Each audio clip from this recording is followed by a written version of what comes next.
personally, about, say, 100. I've indirectly been responsible or part of helping like 3,000 and more people to become acquainted with the pens and use it. A lot of my colleagues use it. They have clients that use it.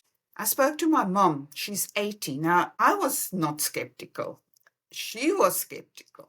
Impossible. This nonsense. And now, years later, she said the other day, and she's got 2 sets in her home, but years later she said, no, she thinks all old people should get a set. They need it. They really need it daily. And I thought, now, gosh, is that a person who years ago laughed at me and said to me, just don't get involved? Now she says, no, everyone should have it. She used it through the years for many, many sort of discomfort, and she had some serious conditions as well, and the pen saw her through that, some serious health issues. She's got more of a respect for it now.